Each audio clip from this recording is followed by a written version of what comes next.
Hi, I'm Loris Alexander. This is Bridge City News, and here are some of the top stories we've been following. A polar vortex will bring bone-chilling temperatures to Alberta this weekend, making the province considerably colder than the North Pole. Plus, many gyms say they aren't happy with the phased reopening plan. And Hockey Alberta announced that it was ending season play for 14 leagues across the province. Your nation, your province, your southern Alberta. From the heart of Lethbridge, it's Bridge City News Weekend Edition. Thanks for joining us. Bundle up because we're into a week of wintry weather that left treacherous driving conditions in its wake. The Alberta Motor Association is reminding drivers to ensure they have plenty of fuel in their vehicles, along with a roadside emergency kit and extra clothes or blankets in case of a winter breakdown. Reminders about frostbite prevention were sent out by Alberta Health Services on social media. Dress with warm insulating layers closer to the body and cover with wind or waterproof layers on the outside. Don't forget a toque. The Alberta government recently announced that government health regulations will be loosened on February 8th to allow restaurants, bars, and gyms to open to a certain degree. For fitness facilities, the reopening is in a limited capacity, and as Micah Quinn reports, there are frustrated business owners who call these new measures unfair. Joel Kotkis is the owner of the Lethbridge Fit Body Boot Camp, and he says that he appreciates the acknowledgement of indoor fitness, with gyms being able to reopen, but that this isn't enough, that fitness facilities are only allowed one-on-one training under the new Step 1 guidelines. But what I found frustrating about the announcement is it really limited both fitness facilities and individuals, because one-on-one personal training is a fairly expensive service that I don't know the exact data, but it would be a very small fraction of Albertans that could even utilize that service. And from a business, a gym standpoint, it's kind of the equivalent of saying a restaurant can open, but they can only have one table operate. It's just it's a small revenue generator for a lot of gyms, and therefore it's not going to help them get through February or March. Movie theaters weren't included in Step 1 changes, and the owner of the Movie Mill, Leonard Binning, says that he's disappointed with the new announcement. We're in a structured, seated environment. We face forward. We don't talk. Masks are on. We are a safe environment. The fact that we're not just level 2, but we're actually level 3 leads me to believe that Kenny and Henshaw have never been to a movie in the last 20 years. Binning says that all businesses should be open at this time, with appropriate measures put into place. Most, if not all, businesses can operate safely.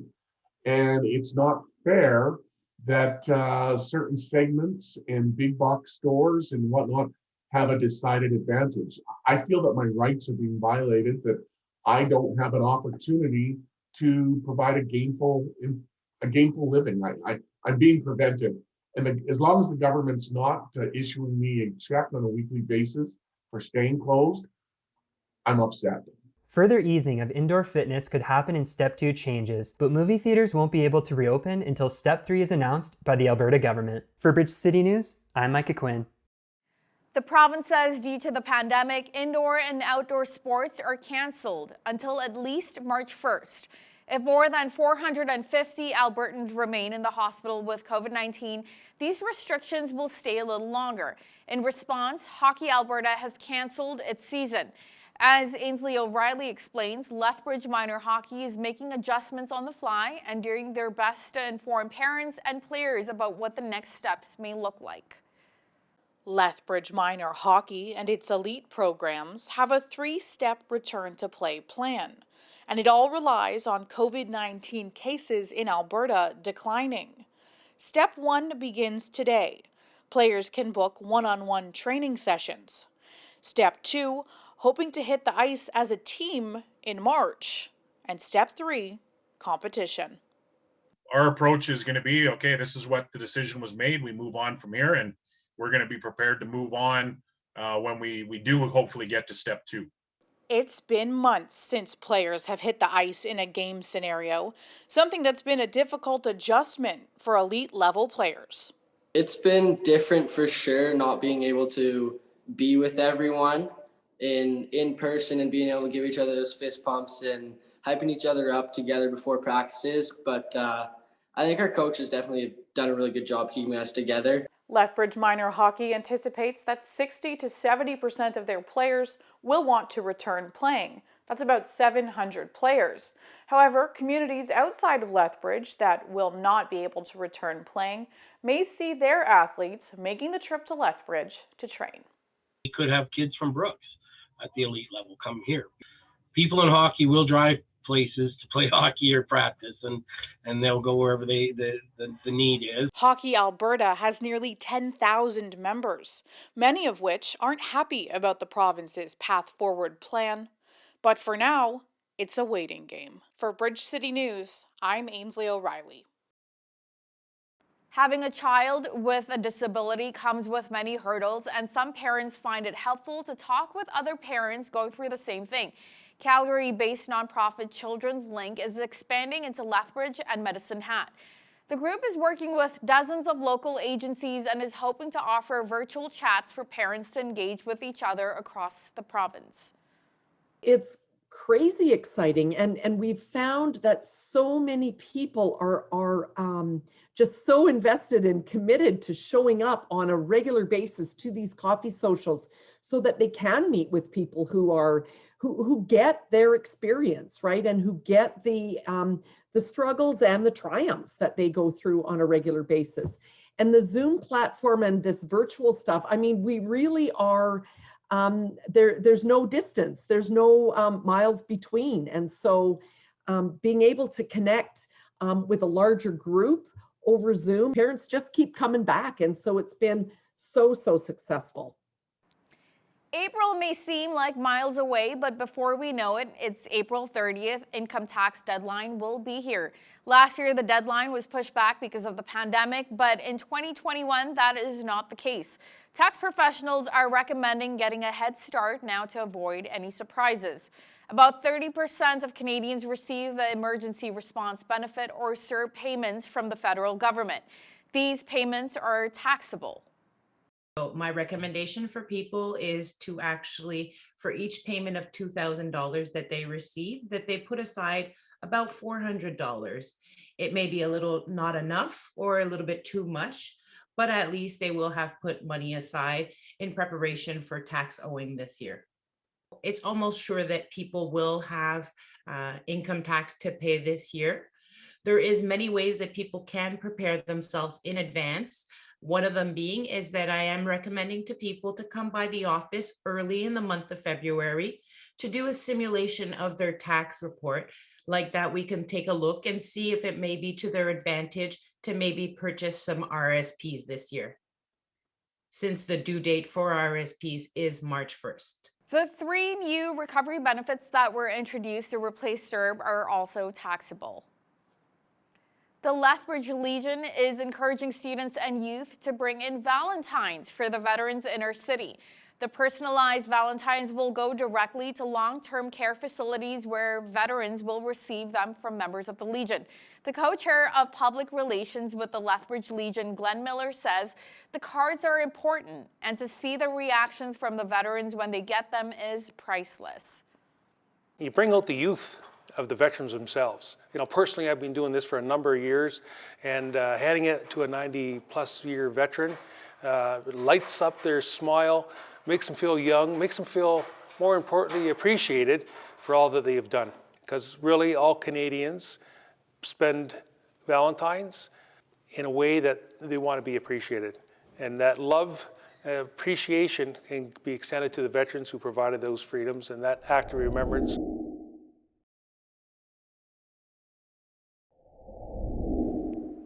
Recapping one of our top news stories, the Alberta government recently announced that government health regulations will be loosened on February 8th to allow restaurants, bars, and gyms to open to a certain degree. For fitness facilities, the reopening is in a limited capacity, and our very own Micah Quinn reports that there are frustrated business owners who call these new measures unfair. And a look at weekend weather. Brace for more extreme cold temperatures in southern Alberta with frostbite risk. An expected 2 to 4 centimeters of snow overnight, along with a low of -24 degrees Celsius. Tomorrow, periods of light snow ending late in the morning with a high of only -21 degrees Celsius. Today's weather is brought to you by ColumbianDirect.com. Café Coffee, specialty coffee from our family to yours.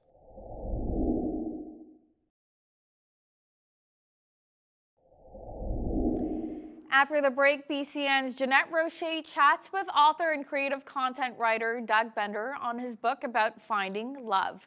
Stay with us.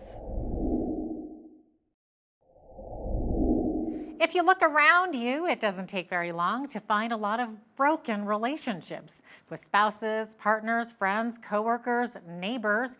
Yet if you ask most people, they'll tell you that they long to find love. Today's guest has written a book on this topic. Doug Bender is the chief content writer for the organization I Am Second and the author of I Found Love. He joins us via Skype from Pittsburgh today. Doug, thank you so much for joining me. Thanks for having me. I'm excited to talk. Absolutely. So tell us a bit about your book, or first of all, your organization, I guess, I Am Second, and also give us a brief overview of what your book is about and who it's written for. I'm really excited to hear about this. Yeah, well, our organization, I Am Second, has been around for about 12 years now, telling the stories of people who put Jesus first in their life, and then all the things that change and grow from that moment. And one of the consistent things is relationships. It's amazing what happens when God comes into a person's life. And so this book, I Found Love, is really chronicling some of those stories of people, famous and otherwise, who have found the love of God. And from there, their relationships start to change. Their marriages, their relationship with kids, their friends. And we wrote this because there's a lot of people that are also looking for some changes, some growth in their relationships. So we're excited to bring these stories to people. Okay, what motivated you to write this book? Yeah, I think what's interesting is we all have relationships, all sorts of relationships. We have family, and we have romance, and we have friendships. And because of that, we all have a stake in love. We all are looking for something related to love. And I think one of the things pretty much all of us have realized is no matter what relationship we're looking at, it's not quite where we're hoping it would be. We're always seeing things, I wish we could grow in this relationship. And what we wanted to communicate is God is a big part of that. And when God comes into our life, he really does impact those relationships. And so I think that's what really motivates us to put these stories together is we all have relationships and they can all be improved. Mm-hmm. Well, what's really interesting is you share a lot of stories about different people's lives, and some of them are famous people. Have you actually met all of these people, and do you know them? Yeah, so this has definitely been a team effort. The I'm Second team, collectively, we have all met them and interacted with them. I get to meet with some of them, others get to meet with others. But I will say we have interacted with all of them, from Mike Fisher and Carrie Underwood to the Mans from Tyler Perry fame, many others, Sean Lowe from The Bachelor, and in interacting with them, I will tell you they are as genuine and as real as the rest of us. They just seem to, more of their life is on Twitter, so to speak, but they're really interesting people. Yeah, exactly. Now, you just mentioned Carrie Underwood. So this book includes the story of former NHL star Mike Fisher and his wife, singer Carrie Underwood, who I love. You mentioned in the book that she had several miscarriages. So can you share a bit about how this impacted their lives? Because this is included in your book. Yeah, so their story is really fascinating in that in a lot of ways, their story is one of, everything just goes perfect for them, right? Mike always wants to be a hockey player, and he gets to be one for many, many years. Carrie Underwood wants to sing, and you know what? She gets to do it. But they both kind of faced this point in their life where they were challenged, and that came when they had a number of miscarriages. And so for them, it was fascinating watching them kind of work through that and realizing that though God certainly has blessed them a lot, he also has them go through some challenging moments. And I found it to be a very humanizing story. You see these perfect people, right? We kind of view them as perfect sometimes, but you know what? They have struggles like the rest of us. And I think that's really important to realize that God has us all to go through a certain number of challenges. Yeah. Now, did Mike and Carrie share with you any details on how this changed their relationship or their faith? Yeah, I think the biggest thing they came away with, and this is something we talk about in detail in the book, is the fact that their view of God, I think, best I can say is it changed and it morphed into something where they realized that God isn't just, I'd say, he's not just Santa Claus. You say, hey, these are the things I want, God. Can you give them to me? And because sometimes he says yes, and sometimes he says, you know what, I have a better but also more difficult path for you. And I think that realization was, it really changes the relationship with them and God, because no longer God is no longer this wish list. He is a someone you interact with in the good and the bad, and I think that's important for all of us in life. Absolutely. Your book also mentions Hollywood actor Stephen Baldwin. What can you tell us about his story? I understand that he turned to God after 9/11, but there's a bit more to this story, right? Yeah, see, 9/11 was certainly a big event for him in kind of reassessing what is life really about. But it started a lot earlier than that. Him and his wife, when they had their first kid, they hired a live-in nanny to kind of help around the house. And his wife is from Brazil, and so they hired somebody from Brazil. The lady came in and informed them relatively early on that she was not there primarily to take care of their house. And they were confused by this because that's what they hired her for. And she informed them that what she was really there for is to introduce them to Jesus, which just blew their mind that she would even say that. But it turned out to be exactly what happened. And that though they were dumbfounded at first, by the end they were truly, and they still are, uh, believers and followers of Jesus. That's pretty brazen of her to just come out and say that. That was exactly their reaction. What do we do with this lady? She Right. just told us this. But that's, I think, the fascinating thing is that God has this tendency to use really ordinary people, like a live-in nanny, to make big impacts. And I find it really encouraging that God likes to use those kind of people, because I think most days we all feel kind of um, small and insignificant sometimes, and it's nice to think that God has big plans for us. Now, I don't know which one of your authors interviewed Mr. Baldwin, but does he have any regrets about being fully committed to God now and therefore possibly losing some Hollywood roles? Yeah, he has. It's been quite a few years now, and he really isn't. I have found him to be consistently, and perhaps even growingly excited about Jesus. While it does change, perhaps his persona, he's still Stephen Baldwin, and he's still the same personality, though he has found a new grounding in life. And so. No, he really doesn't have that regret. It's been quite a few years now. In fact, he was one of our earlier interviews. I think we interviewed him going on a decade ago, actually. We've kept up with him over the years, but yeah, it's been a fun journey to watch him on. That's really interesting. Now, one of the stories in I Found Love is about a violent former neo-Nazi, Michael Kent, and his Black probation officer, Tiffany Whittier. What kind of a guy was Michael Kent? Oh man, he is extreme. He was extreme as you can think of it. When Tiffany first walked into his home as his probation officer, there were pictures of Hitler hanging, and he had the tattoos and the lifestyle to go with it. Really a bad dude, so to speak. But and that's the fascinating thing about that story is Tiffany just decided that she was going to respect this person. though she had, when you think about it, as a black woman approaching a neo-Nazi, they had really no reason to respect someone like this. But she had faith that God had created everybody with a worth and value, and treated him with that.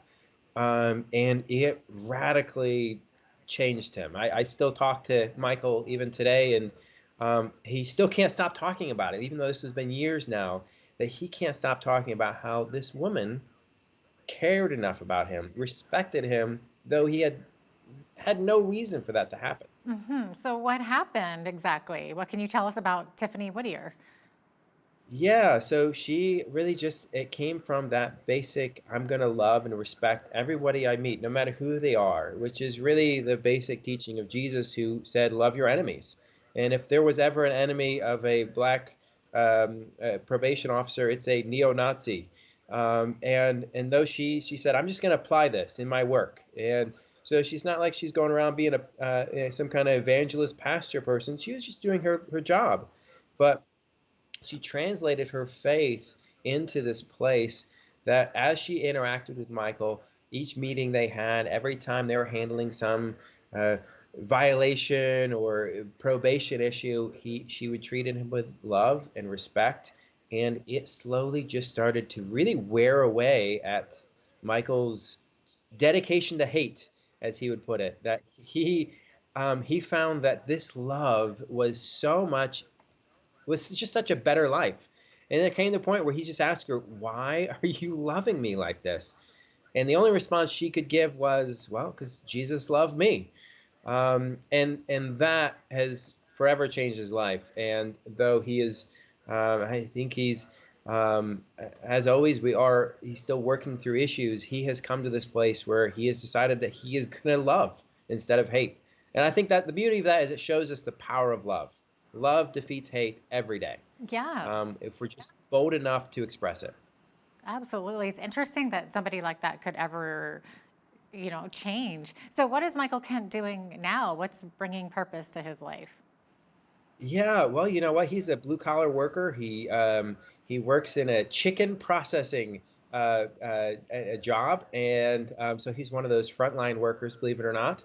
And he is living out this newfound faith for him. He's very young in the faith. He's very young in his walk with God, but he is out there now. He speaks to various groups. Him and Tiffany now travel together, and they speak at, like, I know last year they spoke at MLK Jr.'s annual event that they do, talking about the power of love. Because, we see a lot of these issues where we're still dealing with, what do you do with extremist thinking and hate and all its various kinds. And you can legislate only so much. And there comes a point where ultimately the only way you're going to beat hate is to bring love. And that's what Tiffany lived out. And that's what Michael is proof of case. And now he's out there preaching the same message. That's absolutely incredible. I love that story. So, Doug, what kind of feedback are you getting about the book, I Found Love? Yeah, so it's fascinating as people have been reading it and then reaching out to us, and some of them have been reaching out to me personally, and just what we were hoping for, that they're saying, oh man, I was having these issues in my marriage, or I was having issues with my kids or with my friend, or just with this sense of belonging. And this book, these stories have been inspiring them to view things differently, to view themselves differently in nature of what God has made them to be, has inspired them to really choose love rather than resentment or anger or bitterness or these other things. And so we're seeing that people's lives are actually being changed as they're both seeing the truths that are laid out in this book, but also just seeing the stories. I mean, this isn't a book where here's like the 15 sermons on love everybody needs to hear. It has some of those key points and ideas, but more than anything else, these are the stories of real people, their journeys, all the mess they come with, and none of them are perfectly. Hey, they've got it all together. In fact, each one of them, I've talked to them all. They've all admitted, hey, I'm still working on this stuff, but they found some hope. They've found some love. And it all started when they first found the love of God. And that's where a lot of that change and a lot of that that growth began to come in. Such interesting stories. So, Doug, what would you say to viewers who are looking to find that lasting, real love where they're accepted just as they are? Yeah, this world will offer kind of images or pictures of what love is really supposed to be, but we're all not quite the people we are meant to be and want to be and aim to be. So where do you get that perfect example of love? Where do you find that perfect acceptance or sense of belonging? And all I can say is God is the beginning of that. That when we find the love of Jesus, we find the beginning of what true love is, and that is where it all starts. So whatever relationship you're stressing out on or sense of belonging you're looking for, I can tell you this world may give you something, but God is what's going to give you that perfect picture of it. And start there, and you'll see how he changes the rest of your life. Thanks so much, Doug. Doug Bender is the author of I Found Love. We really appreciate you being here today. Thanks so much for having me. We have spoken extensively about how the Trudeau Liberals have been dishing out billions upon billions of dollars to Canadians during the COVID-19 pandemic. Now, when you compare it to what the U.S. is proposing in support for its citizens, it's but a little drop in the bucket. To talk about this in more detail is U.S. political reporter Lisa Daftari, joining me once again from Los Angeles. Lisa, newly elected President Joe Biden was proposing a $1.9 trillion stimulus package, but a group of Senate Republicans say a better alternative would be to direct $600 billion in direct support payments targeting families in need. It sounds like a great idea, doesn't it? It's a fraction of what President Biden is suggesting, and the Republicans have a point. Let's just get it to the American people. Americans first, families first. If you have taken a look at these stimulus packages and where that money goes, and the squandering, it's really upsetting when you look at the businesses, when you look at the American families who are struggling, and it's going to take a long time before they get back on their feet. So these checks that sound like they're wonderful and very generous, it's just a drop in the bucket, as you said, for these families, meaning it's going to take a lot more for each individual family to get back up on their feet. And the issue isn't that the Republicans and the Democrats have two different ideas, because perhaps they would be able to, sit down and brainstorm and come up with the best idea for the American people. The issue is that they're not even talking to one another. So these Senate Democrats, they're called the Sweet 16 because they often get together and propose, a very constructive idea such as this one. They have not even heard from President Biden. There has been zero outreach with regards to perhaps collaborating, brainstorming, coming together, and unifying for the sake of the American people. Don't a lot of these politicians realize they have to learn to play in the sandbox a little bit better than that? Now, speaking of which, former U.S. President Donald Trump has announced a new legal defense team after he parted ways with 5 of his impeachment lawyers just a week before his Senate trial is set to begin. Tell me more about that. Yeah, we just wish this story would go away. I think people on both sides of the political aisle are feeling that way right now.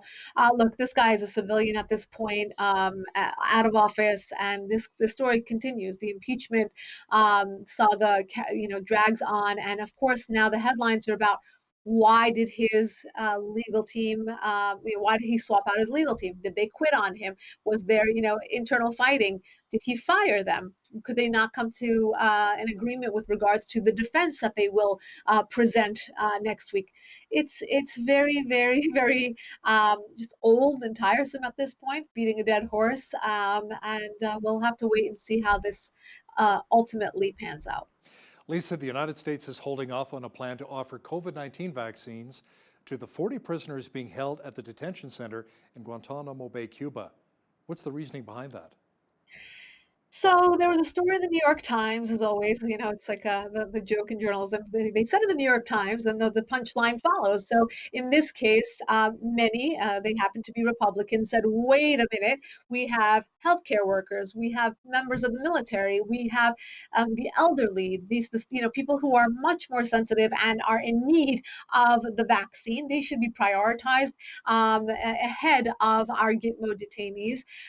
So there has been a pause to reevaluate how these vaccines are allocated, in what order of priority.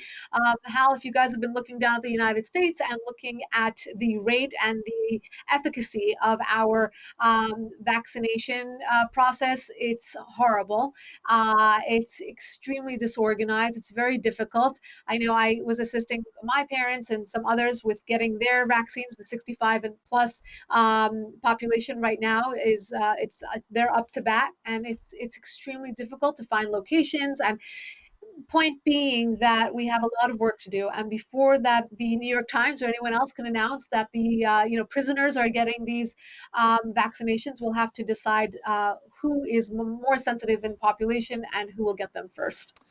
Members of a World Health Organization delegation investigating the origin of COVID-19 recently visited a market in Wuhan, China, Lisa, where many of the first infections were reported in late 2019. Have they discovered anything yet? Do you think they ever will? Hal, if you look at this story, it's so infuriating. It's really infuriating.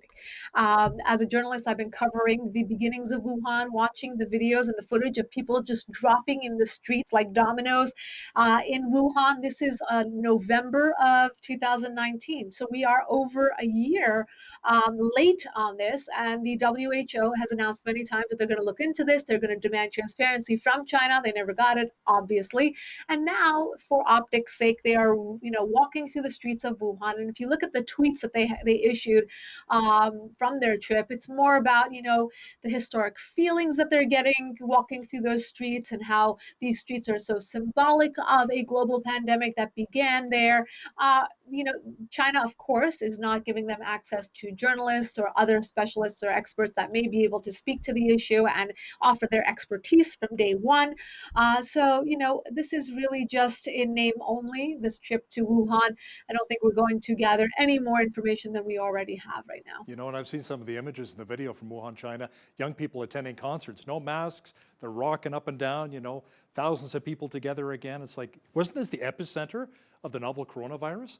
Lisa, Wall Street is gearing up for a second bout against Reddit traders. It's amazing what's been going on with this. First it was GameStop, then Canadian silver companies. What's next? Maybe more regulations? It's the little guys flexing their muscles here.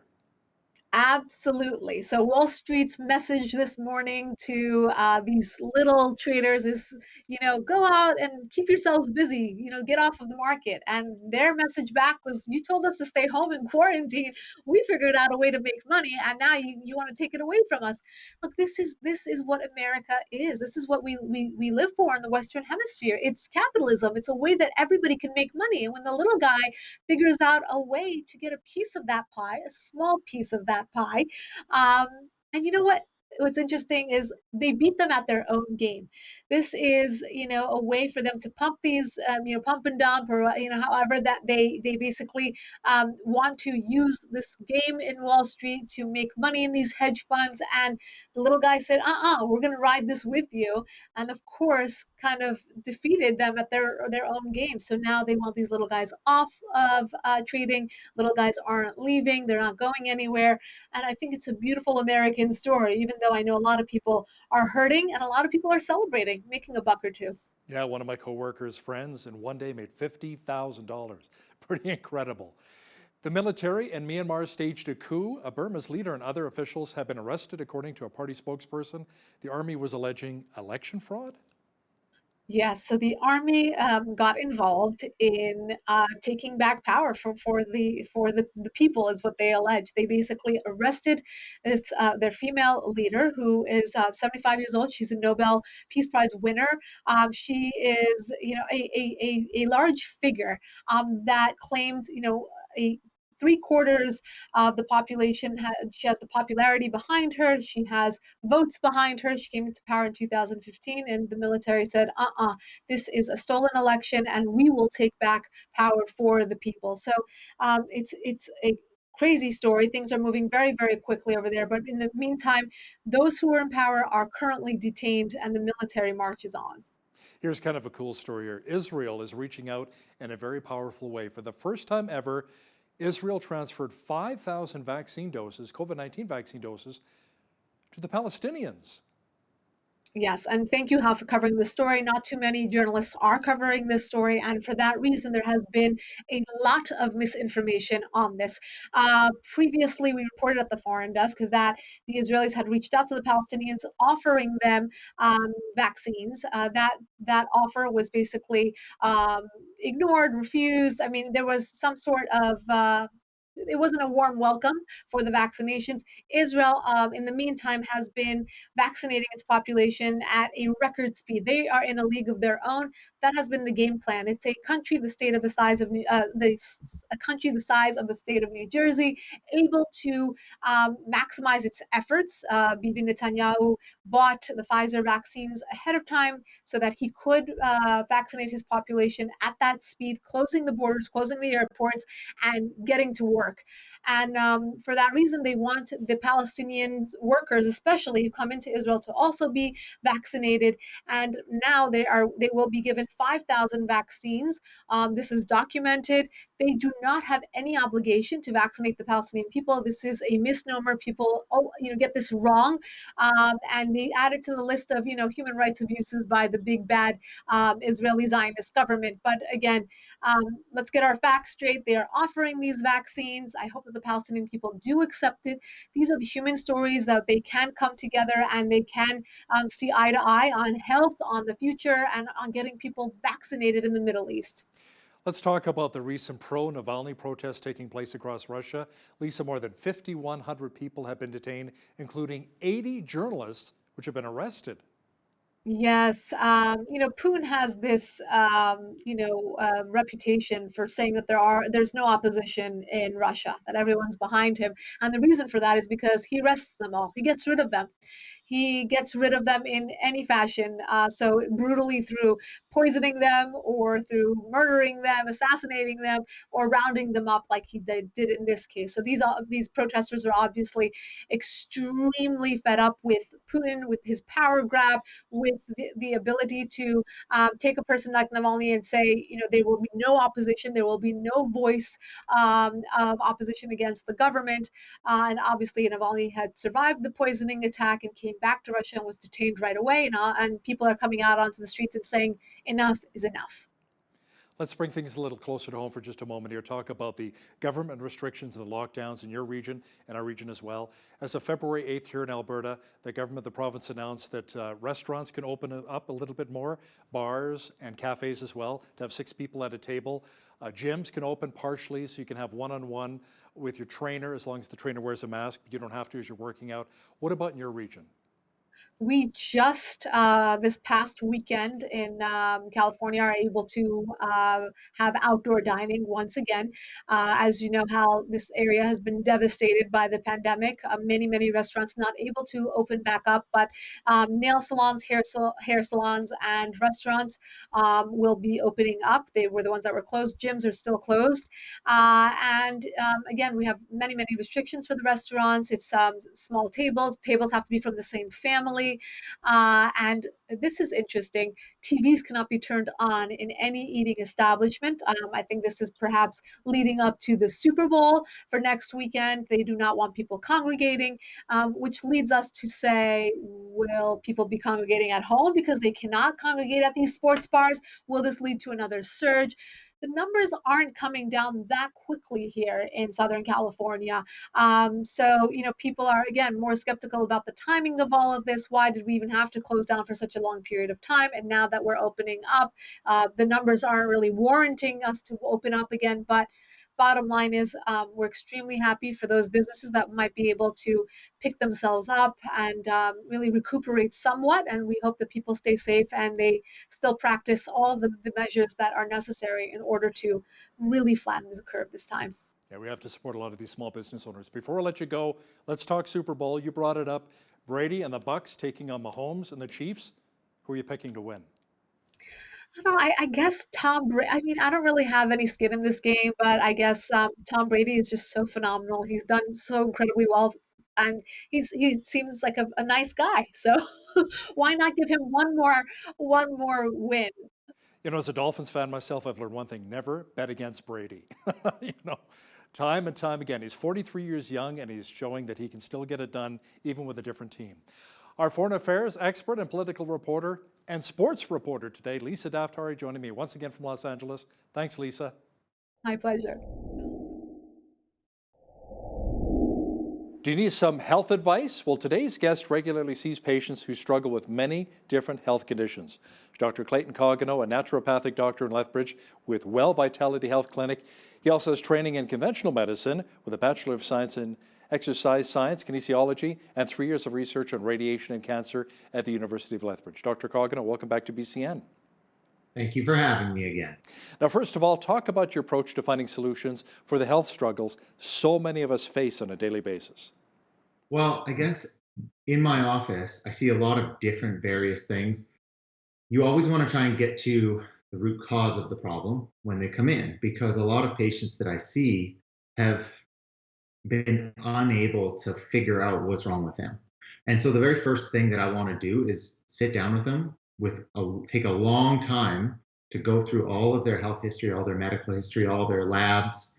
And you want to kind of sort through all of that and then figure out from there a plan moving forward. A lot of time it's history taking, and then further to that, further lab testing, either more in-depth lab testing or even just your general lab testing that just wasn't done.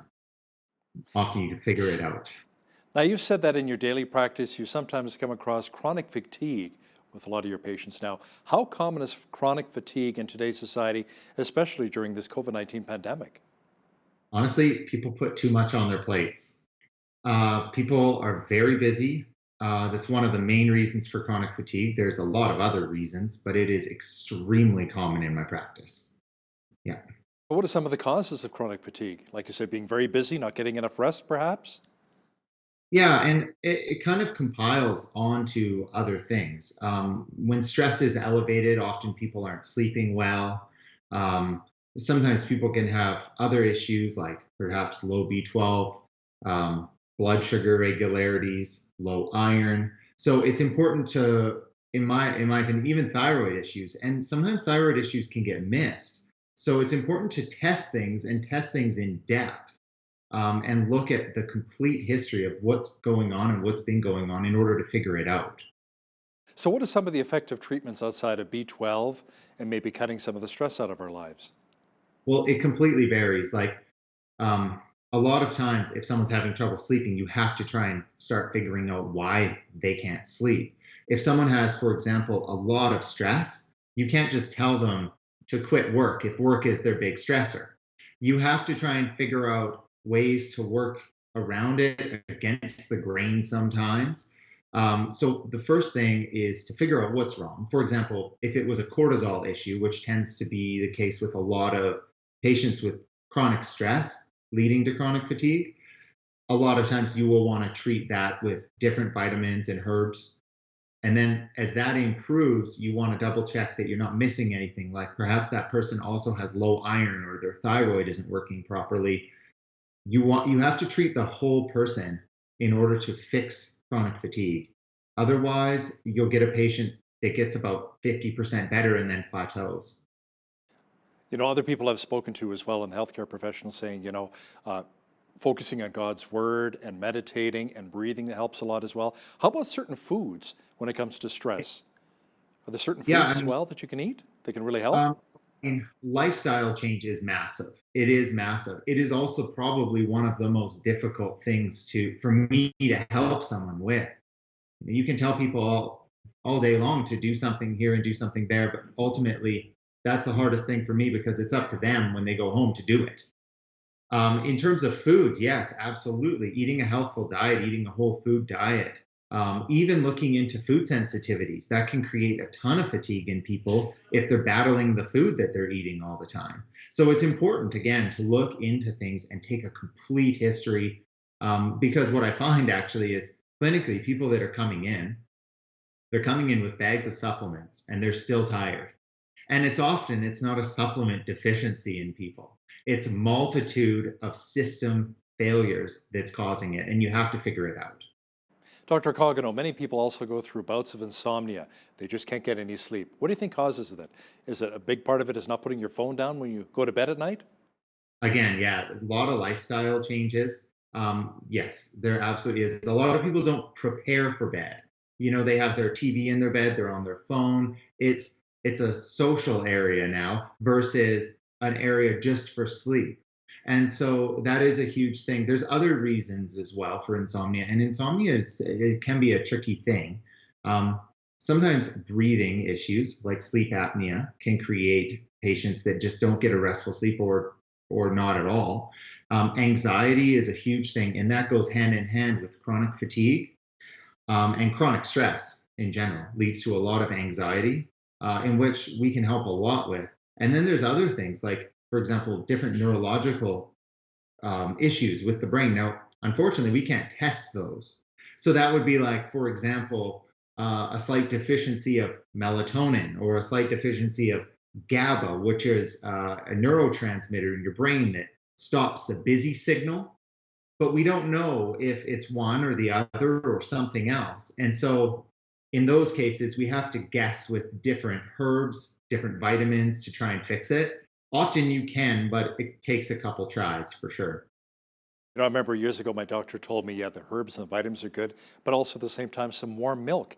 Is that still applied today, or maybe reading a book to help somebody fall asleep if you suffer from insomnia? Oh yeah, I think the warm milk thing is more calming, right? I think. I don't know about that one, but I know that certain herbs like, chamomile tea is really calming. Rosemary is very calming. Passion flower root specifically, you can drink it as a tea, you can take it as a supplement. It just makes you calm. It doesn't necessarily put you to sleep, but it helps get your body ready for sleep. Ever consider using CBD oil or capsules as a treatment for insomnia? Yeah, CBD. It's a fairly new thing, especially since the legalization process. A lot of doctors are now delving into more research on it. Some of the research is promising on CBD for quite a lot of things, neurological things especially. So I think in certain cases of, for example, neurological insomnia, where there might be a brain chemical imbalance, something going on, it may prove benefit. And more research, the jury is still kind of out on it. And in some cases, it's been shown to actually make sleep worse. And some people will actually get anxiety on it. And so I think it's a potential option for people, but they definitely should talk to their doctor about it before they just go start taking anything, really. You want to be focused and accurate on what you're taking. That way, you end up just with better results overall.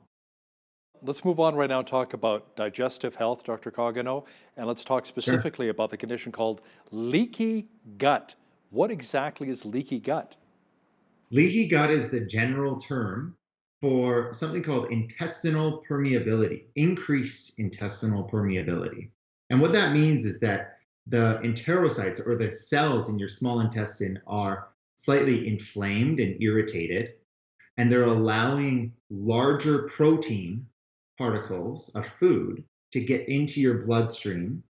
And when a big piece of protein gets into your bloodstream, your body's not used to it. It's used to it being broken down to a certain size.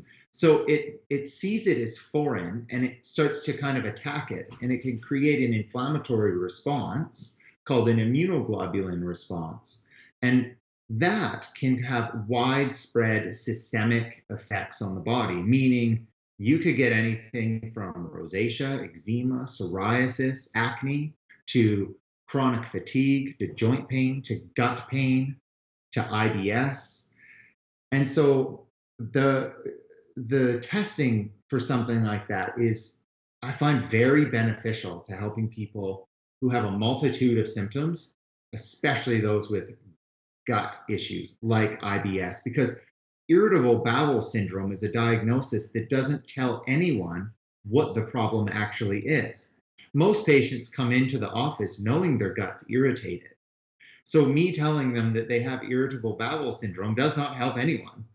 We have to try and figure it out. And one way to figure it out is through a blood test called an IgG blood test that can actually start looking at, maybe what foods is this person sensitive to help them. So what are some of the effective treatments for leaky gut? I honestly, the first biggest thing is to try and figure out what foods or what product is irritating their gut and eliminate it. You have to get rid of the cause of the irritation. Sometimes the cause of the irritation is something more severe, like inflammatory bowel disease, like an autoimmune thing, maybe like celiac or heavy metal exposure, perhaps even antibiotics. So you got to get rid of whatever thing is irritating it first, and then you have to start working to heal the gut. And often I use a combination of L-glutamine and a high dose of omega-3, specifically a component in that called EPA, which is an anti-inflammatory. So you want a nice strong anti-inflammatory in the gut, and then you want glutamine, which helps to heal and bind the gut cells back together. Now, there are many body cleanses in the market today. What do you think of those which claim to really cleanse your liver? I think that there's overclaim to what a lot of them can do. I think that some will have benefit, but you also have to be careful. I just saw a patient just the other day that did a liver cleanse and ran into some serious issues because her liver didn't need it. And honestly, she even had some liver issues. I think that liver detoxes, and well, she didn't know, right? And so it ended up being an issue. I think you have to be cautious with it, but I think that the general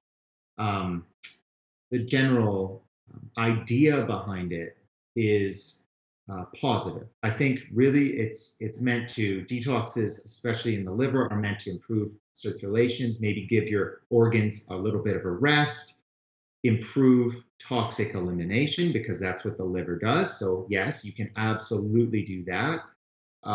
Provide your body with better nutrients, and even just increasing circulation, and really that's what a detox should be all about, is improving health, not depleting the body of a bunch of things. We talk about alcohol potentially damaging the liver. How about certain foods that may have the same effect? Yes, absolutely. There's a lot of different foods that can damage the liver. Certainly you want to make sure that you're eating a healthful diet and a whole foods diet. And I find that the biggest thing is variety in the diet, because the liver itself is like a giant filter. So the more healthy whole foods, antioxidant foods that you're eating, the better it's going to function. So a lot of berries, blueberries, raspberries, right? That really helps? Exactly. The nice thing about the liver is it is one of the only things in your body that can regenerate. So if it's down to a quarter functionality, it will regenerate to 100%. But the biggest catch-22 with that is that often what we see is that people that have a liver capacity that's so low, they're often alcoholics or they're drug addicts, or they have issues that they cannot stop. So it often continues the decline. However, if you start treating your body healthfully, then that is one organ that can regenerate. When is a good time for a detox? Any symptoms to look for that would signal that you need to do a detox? And I'm not talking about drugs or alcohol specifically here. Oh, yeah. So in terms of timing, often if I'm going to tell a patient to do a detox, because detoxes can be a little bit depleting, often I say spring or summer. I find a lot of people are already extra fatigued in the winter. There's more disease going around, more influenza. And so you want to make sure that you're more boosting your body up in the winter. I think that spring and summer, you're a little bit more energetic. Your body's a little bit better to handle something like that. So timing wise, that's definitely when you want to be doing them. Yeah. What are some of the benefits of probiotics? There are different doses of probiotics. Now, do you go for one with the most? No, you have to be careful with probiotics. It's also sort of an area that we don't fully understand yet in medicine. It's a fairly new thing in medicine, probiotics. We know that they're beneficial and they have lots of health benefits, but the microbiome in our gut is extremely complex. And there's certain times where you don't want to take a probiotic. For example, when I'm doing a gut healing protocol for leaky gut, right, I often now don't give a probiotic with it. And the reason is because sometimes people with gut issues also have other things along with it, perhaps candida, which is yeast or fungal overgrowth, or even something else called small intestinal bacterial overgrowth, or SIBO. And if the person has those things and we haven't tested them to rule them out, then a probiotic actually would make those conditions worse, and it would actually make the person feel worse. But by and large and in general, a probiotic for most people is safe, it's effective, it can boost up your immune system, and you don't need a massive quantity. A lower dose of probiotic typically is just fine, and you just want a multi-strain. So often you want to replete it with 11 to 12 billion or 11 to 12 different types of bacteria. Dr. Clayton Coggino, naturopathic doctor in Lethbridge with Well Vitality Health Clinic. Thanks for your time today. Thank you so much, Hal. Take care. You too. On behalf of all of us here at BCN, I'm Hal Roberts. God bless, and thanks so much for watching.